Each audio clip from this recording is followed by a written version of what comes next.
the scene. He's got the voice that's mean, asking those questions that you never seen. He's got that fire, burning bright and clean. Andrew Keen making waves, break the routine on the Keen on show. He brings the heat, asking the minds, digging deep till they bleed. No sugar-coated truths, no lies to deceive. Andrew Keen, the master of the interview beat. He's got the knowledge, he's got the flair, challenging ideas with a fearless stare. With every question, he's uncovering what's there. Andrew Keen, a truth seeker, he's aware. Hello, everybody. A couple of weeks ago, we did a show with a successful investigative journalist, Craig Whitlock, on a man called Fat Leonard. He's written a book on Fat Leonard, a man who, according to Whitlock at least, bribed, bilked, and seduced half the U.S. Navy, made a lot of money, made a lot of friends, some enemies. And of course, he corrupted one of the most cherished U.S. institutions. Oddly enough, the case against him fell apart. Fat Leonard, I think, is still in jail in San Diego. He's quite a fat man, almost 500 pounds at one point. But it reflects, I think, the corruption of much cherished U.S. institutions. And like the U.S. Navy, college sports is having a bad few years. And we have a book now about the corruption in college sports, featuring a man called Marty Blazer, who looks as much of a criminal as Fat Leonard. Fat Leonard's still alive. Marty Blazer died a few years ago. The book is called, the new book, Hot Dog Money. It's by my guest, Guy Lawson, who's talking to us from Rhinebeck in upstate New York. Guy had a lot of help from Marty Blazer in the book, and he's joining us. Congratulations, Guy, on the new book. It's only out the beginning of June, and it's already got 500 reviews on Amazon. So you're doing something right.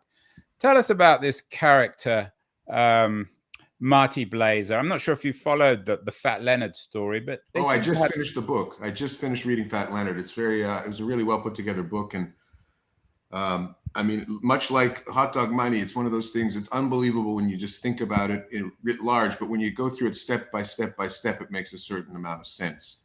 And do these characters, Fat Leonard and Marty Blazer, do they have much in common? And are there similarities between the rottenness, it would seem, of U.S. Navy procurement and college sports generally? Well, the book before this book I wrote was called War Dogs, and it became the movie War Dogs, and that was about procurement into Afghanistan and Iraq, and two kids who allegedly defrauded the Pentagon. And in that case, it was really the Pentagon wanting to defraud itself, because they didn't know how to get all the munitions and Soviet standard weaponry into those war theaters. They knew they had to deal with gun runners, so they used these kids to be the conduit. And of course, it led to corruption and thievery and all kinds of. I mean, everyone loves the Navy. Everyone's supposed to. The Navy's they read that book though, and it's an apple pie kind of institution. The same with college sports. I have to admit, I find it rather dull. I never went to college in the US. But my wife spent half her life, it would seem, watching college sports. Is it as rotten as it sounds? Worse. Really, actually, sorry to say, it's worse. I mean, the level of depravity that this book reveals in college sports is really kind of mind-boggling. So what happened? Marty was a financial, like a kind of a stockbroker guy in Pittsburgh, and he just was bored trading stocks. So he decided he wanted to see if he could attract football players, NFL football players, as clientele, and run their money for them. And he did. And over time, he developed a successful business, and the way that he attracted clients was basically giving bribery, under the table money to players very successfully. And Marty's problem, I guess, something like Fat Leonard's, you asked for the analogy, is that there was no such thing as enough for Marty. He always wanted more.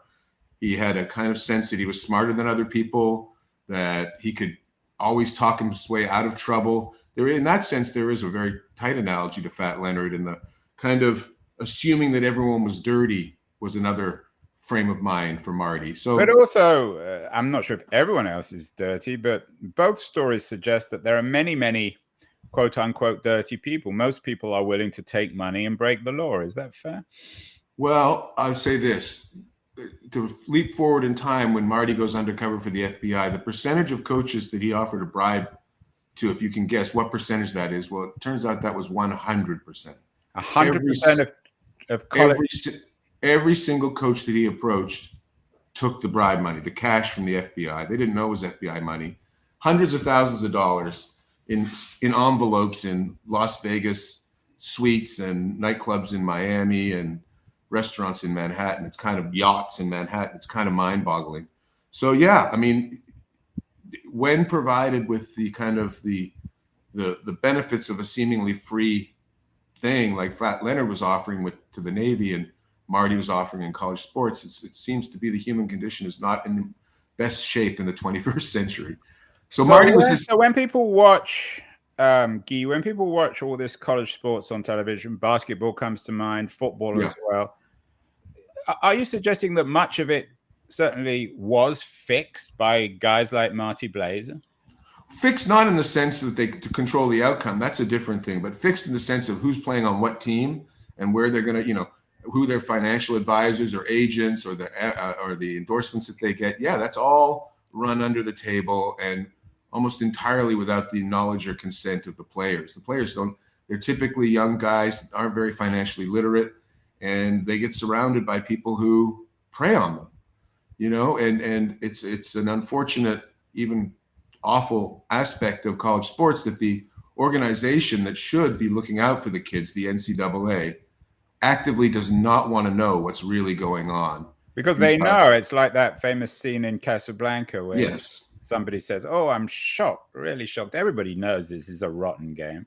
That's right. But the thing that Hot Dog Money, I think, does uniquely is really explain in chapter and verse how it works, the inner workings of it, like what goes on in those secret meetings between a coach and a financial advisor or a coach and a sneaker company, where the kid is being brokered into these relationships and they really have no control over what's really going on.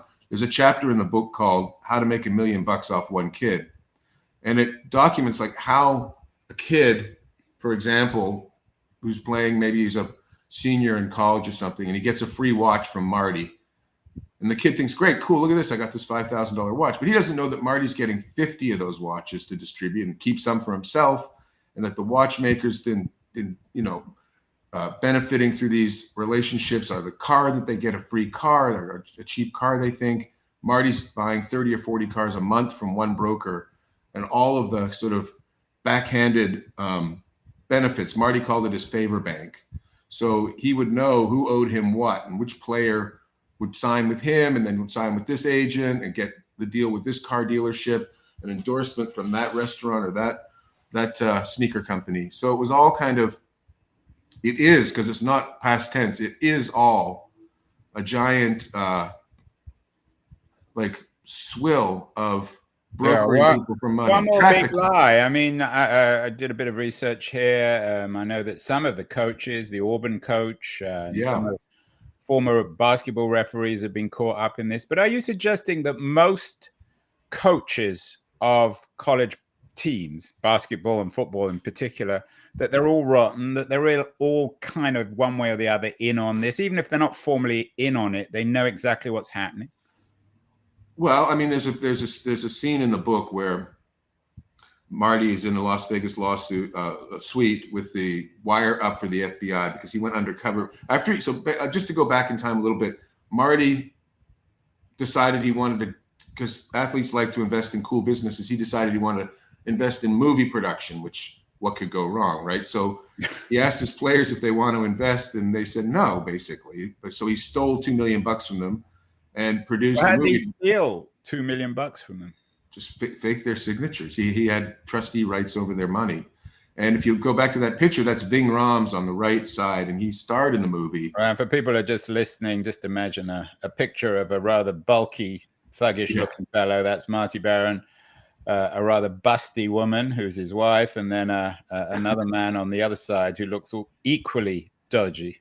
Yeah. And so they made a movie called Mafia, which is just like maybe the worst movie ever made. and it went straight to DVD. It probably didn't even get to DVD. And so Marty was eventually the walls were closing and he was going to get caught. The SEC was investigating him and he knew that the jig was up. So he went to the government and turned himself in before he was indicted. And in doing so, he started to describe how college sports really works.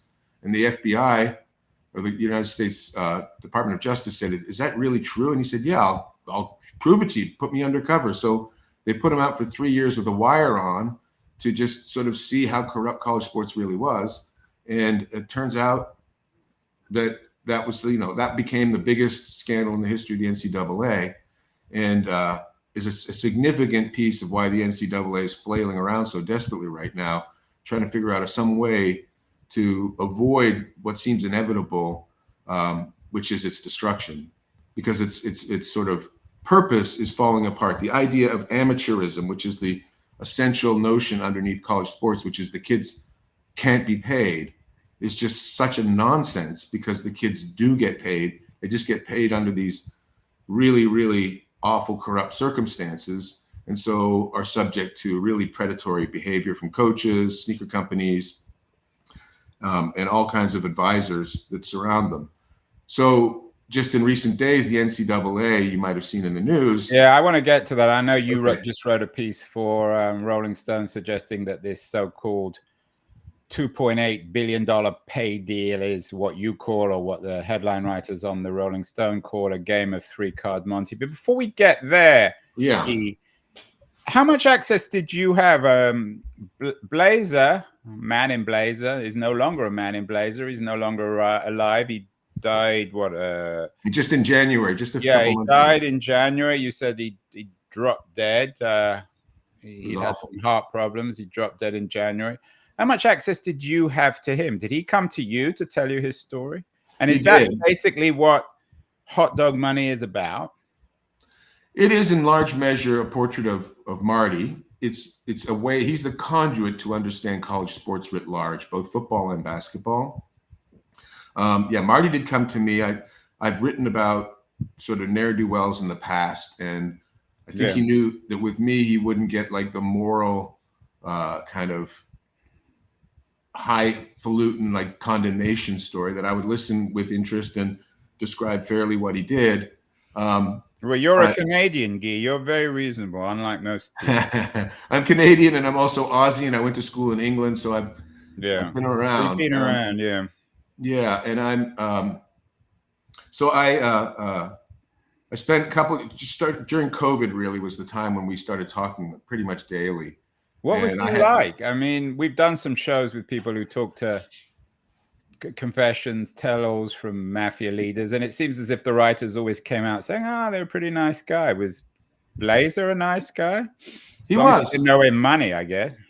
He was a nice guy. I mean, that's the thing about people who make poor decisions. It's as Marty, said to me, it wasn't like it was all in one day that he just started to steal. It was like a long process of sort of losing track of his morality, losing track of what was a business expense, what's a personal expense, losing track of like what's entertainment, what's business, who's my friend, who's my client. Really, I mean, it's just a slippery slope. And ironically, once he became an undercover for the FBI, the same thing happened to the FBI, because this world of professional sports and college sports is very seductive. It's like, there's strip clubs and people all want to be around you and get your autograph. College athletes go to strip clubs, Guy? Oh yeah, that was part of Marty's business model, right? I'm sure that they wouldn't. I mean, I'm sure if you shut all this down, all the strip clubs in Las Vegas and elsewhere would go out of business. Yeah, I mean, there's a place called Tootsie's in Miami. They have like 300 strippers from around the world, and they have these VIP rooms. And Marty's line was, if you go to the strip club with me, you're going to be drinking. You'd be sitting at Lil Wayne's table for free, drinking his liquor instead of paying $25,000 for a table for your own spot. So what strikes me about all this, Guy, is that the way in which college sports is presented, particularly on television and to fans, is this innocence, this amateurism, and it's such a profound lie. It's such a blatant lie.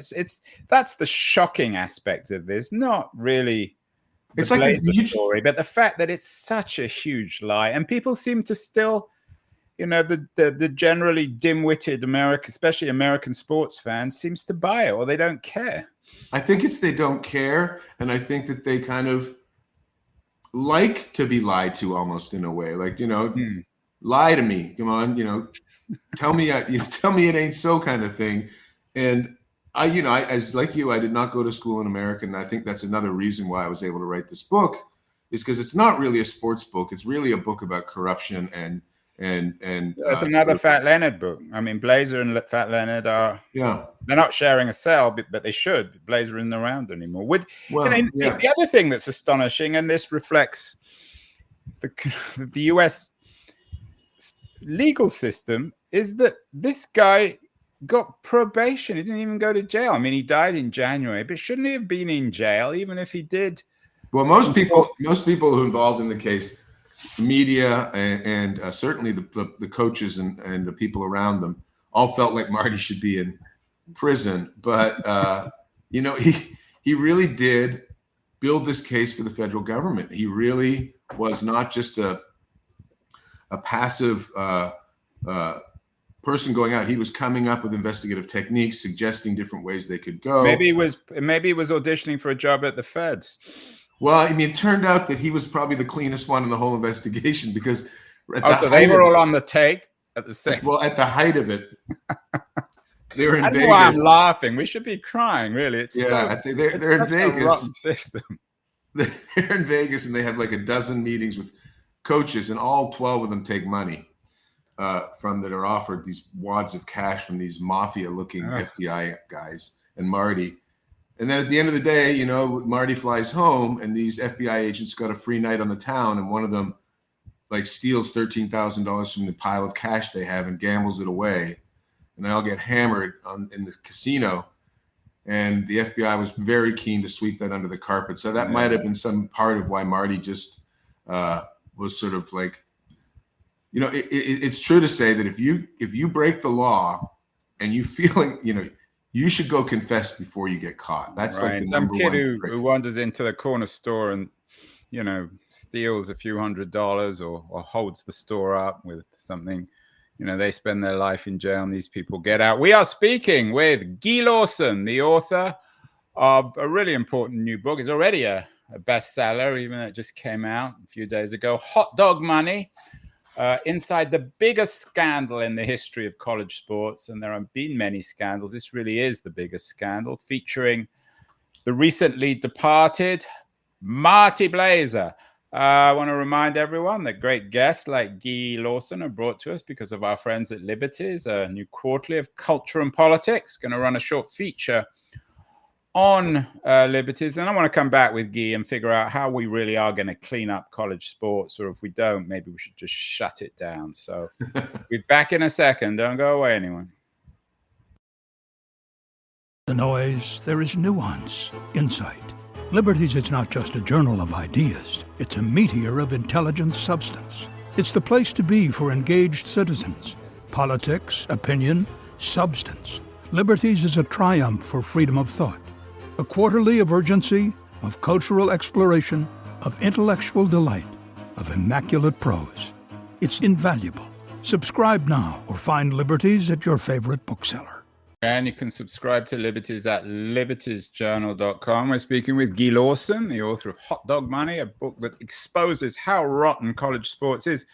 Guy, does this extend to all college sports, or is it just the top teams, the Alabamas, the Auburns, the Mississippi States of the world? Well, this is the thing. So one of the ways that the NCAA has tried to evade what seems inevitable, which is its demise. I would take the word "seems" out of that. What is inevitable is to try to find ways for students to be compensated. And one of the ways they're doing that is this thing called NIL, name, image, likeness, which is a way that students can basically sell sponsorship rights and endorse products. And the thing about that's just gobsmacking, and Marty and I talked about this a lot, and it's in the book, is the NCAA could do it in a structured, orderly, regulated way to protect 18-year-old kids from being exploited by Adidas or Under Armour or even just a local car dealership.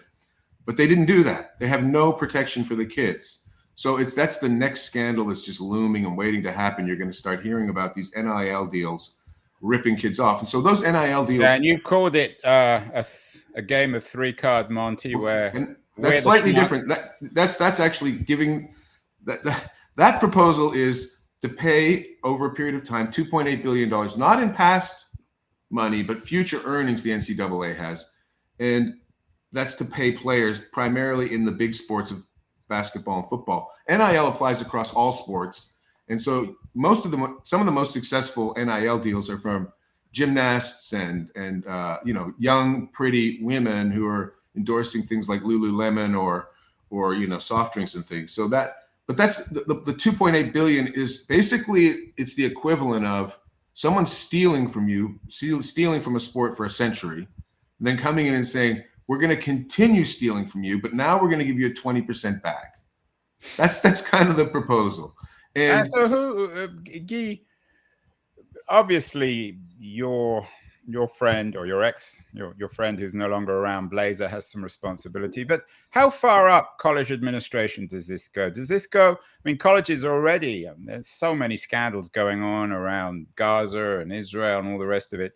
Does this go up to the very senior people in college, the presidents of college, or is it this is college sports? Does everybody know about this scam? Everybody doesn't want to know about this scam, is more to the point. They just don't tell me. It's sort of like the converse side of people all know it's cheating in the public. They all know it's cheating in the administrations too. This is a huge source of revenue for these schools, right? You go around to these schools, you talked about Alabama or Clemson or Louisiana State. These facilities that they have cost tens and hundreds of millions of dollars. And that's coming from NCAA money, which is coming from TV and endorsements. Everybody's getting rich out of it, right? Like the head of the NCAA makes like $5 million a year. The presidents of these colleges are making millions. The coaches are making millions. Everybody's getting paid except the kids. It's obscene. And it's the kids that are generating all of the revenue. And so meanwhile, the parents of the kids who go there, maybe not the athletes, are stupid enough to be paying 70, 80 grand a year, when they probably, if this money had been properly integrated into the profits and losses of the college, the fees could go down. Well, yeah, or there's that. I mean, there's the whole notion of the educational rip-off industry of the United States. I mean, I know from personal experience that I have friends who kids go to pick schools to go to because of the sporting programs. Yeah, because they're cheer all for the team. Yeah, the big schools. I've heard the same.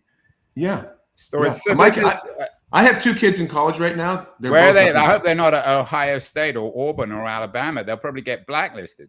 They're up in Canada. They find out who their father is, expose this whole scam. They're up in Canada where the college system is not broken.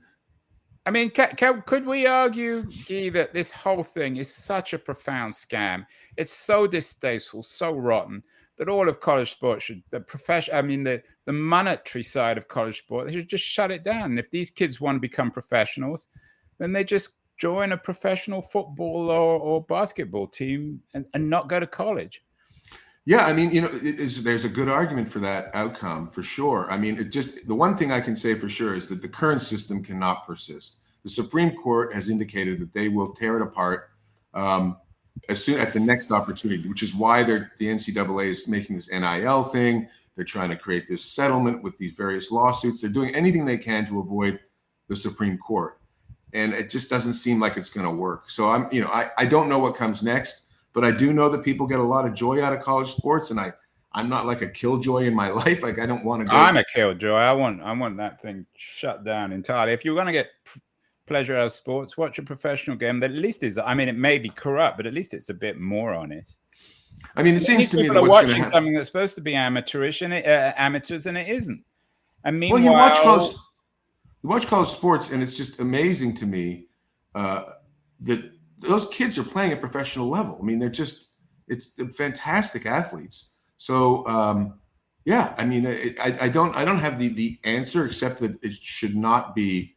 And does it extend, I mean, for people who play water polo or gymnastics or Yeah, people volleyball. get pleasure out of that, right? I mean, does that extend to all college sports? I mean, do the kids who are on a water polo team or a swim team or a run team in a less high profile college, how does it impact them? They're not seeing the money from a Marty Blazer, are they? No. I mean, I think that most of those kids at the higher level are getting scholarships. Many of the kids are not even getting scholarships. They're just doing it for the love of the game. This is really the revenue-based sports of football and basketball. That's what is the engine of the revenue. And the NCAA would say, well, that's what pays for all these other sports. And that's true to a certain extent, that they do subsidize these minor sports, or what they call the Olympic sports. But everybody getting a cut along the way, the coaches, the administrators, the sneaker companies, it's just like it's the most corrupt way you can imagine to manage billions and billions of dollars of revenue. Then what accountability do the broadcast companies, the television, because that's where a lot of the money comes from the television companies. I know my wife's college, Stanford, I hear about it all the time. They've been knocked out of the Pac-10 because of a winner-take-all broadcast network. Do the television companies, are they accountable for this, for the amount of money they pour into it? Well, I mean, they're just doing it for the ratings, right? They're just doing it for just sort of like sharks. They're moving through water. If people want to watch it, we're going to put it up and we're going to sell ads and make money and be valued well in the stock market. In that sense, no. I mean, it's really, but in a moral sense, of course, they're collaborating, they're colluding together. Everyone's collaborating and colluding. So where do you attack this at the source to cut the tree, this rotten tree, down? I think you have to start paying the kids. I think you need to create a system where, as I argue in the op-ed in Rolling Stone today, where you have compulsory courses for freshmen coming in athletes who have to take a first semester course in schemes and scams around NCAA sports, so that they can learn about how the system really works. Then you also, I think, have to have compensation that's transparent and regulated, and that you have these advisors like Marty that actually have to register with a function of the NCAA would be to make sure that these people are licensed, instead of, as it is now, where it's just the Wild West. People can convince these kids of anything, handing cash under the table, paying off the parents, paying off a mortgage for a mother, or giving money to a girlfriend. It just leaves these kids naked to the world. So I think that the first step has got to be regulation, and then some sort of form of fair compensation. And does this cross the aisle politically? Are there Republicans as well as Democrats who are outraged, or is this a bad bet for a politician, because most of the public don't really want to hear about it, because it's destroying their illusions or delusions about it doesn't dice up as partisan, except to the extent that there's regionality to sports. So like the Southeast is particularly vehemently pro college sports, which of course is red country. But I think that certainly in the Supreme Court, it is not a partisan issue. That it doesn't appear that there's dissension in the Supreme Court about that the NCAA's monopoly on as the only purchaser of the services of these kids is going to persist. It's just not going to work. There's going to have to be some sort of organized union for the students, and there's going to have to be some form of legitimate, transparent compensation. Well, you say there's going to have to be. It'd be interesting to see. And how much is the profound injustices of contemporary America, rich and poor, black and white, how much is all this baked into the rottenness of the system?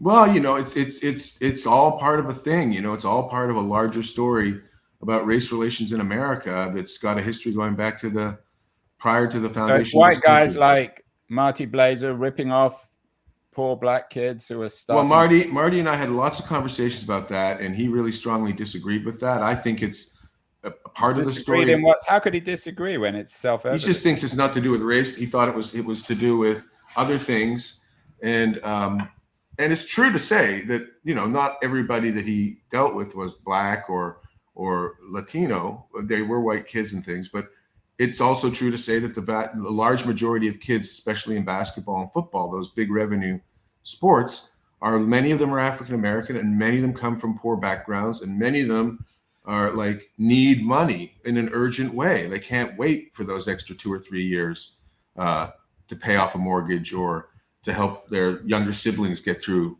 school. And well, they can wait, because if they weren't college athletes, they wouldn't get the money. As you said earlier, Guy, you've written a couple of very successful books about violence and crime and the mafia. The one, The Brotherhoods, the true story of two cops who murdered for the mafia, getting made into a big Hollywood movie. How much of this is sort of just a mirror of the behavior of the mafia? Is there a lot of violence here? Threats, murders, people getting beaten up? Well, one of the chapters in the book is titled "I'm surprised there aren't more murders in this space," and that was spoken by an Adidas executive, because the stakes are so high. I mean, one kid, a Zion Williamson is basically $1 billion industry in sneakers. The Who money is he? He's a player for the New Orleans Pelicans, and he is one of the great young players in the league now. And his contract is they're heading towards a day when an NBA contract could be $100 million a year, and these guys play 15, 16 years. So the money's so huge, and for the sneaker companies, the profit margins are so huge. Like one player, like a guy like James Harden, say, for example, who's an NBA veteran, his line of sneakers can do $100 million a year in business, and the profit margins are vast. So there is this giant sort of incentive mountain surrounding everybody, mountain of money. But so there's the whiff of menace just underneath the surface in Hot Dog Money. Yeah, it's chilling and distasteful, disgraceful. Should I confiscate my wife's Stanford football ticket? Well, I don't know. I'll just tell her that that you've told me how rotten this system is, so she can't go anymore. Well, I will not get inside your marriage, Andrew. I think that your wife and you can figure that out. But that's an example, though. I mean, it's like your wife, I'm sure, gets real pleasure out of watching her alma mater and enjoying like the bonding. I'm going to tell her that it's all rotten. It's all a big lie, and she's a lawyer. She should know. She's a grown person. Well, and that, I mean, it's. There you go. You can tell her that, and I hope it doesn't ruin your dinner. Finally, you seem to attract. You're a big name in Hollywood as well. The movie rights for Hot Dog Money has already been bought by George Clooney. I'm waiting for the movie. If this movie becomes a big hit, is this the kind of way that suddenly people will recognize this and start pressurizing Congress or their local authorities to actually address this? Can books like yours and movies about it, can this really have the biggest impact? Well, that's one of those mysterious questions. I mean, you put these things together. It's a confluence of things, right? If it's in the popular culture, if the Supreme Court makes decisions, if there's this kind of dawning awareness happening inside college sports that the day of reckoning is looming, that can lead to real reform. I think that in this case, I wrote an op-ed for Rolling Stone about 6 weeks ago saying that the NCAA was doomed. And within a matter of weeks, the settlement came up. Like, they clearly know that there's some big trouble ahead. And did they offer to take you out for dinner? Did they buy you any watches? No, I rely on my own means for that. I don't practice personal corruption. So, yes or no to Guy, finally, should people just stop watching college sports? It's a lie. Focus on professional. Is that the best way that individuals who are horrified with this should move forward? I mean, I think my wife out of it, just general sports fans.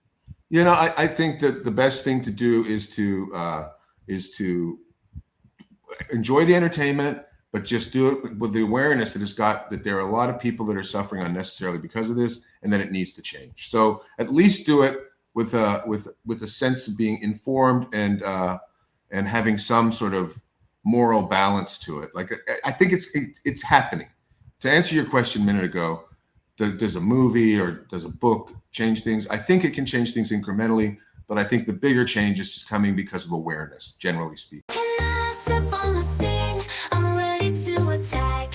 Andrew Keene, yeah, he's the one to bash. Asking questions, no filter, just keeps on grinning. He is the man who's got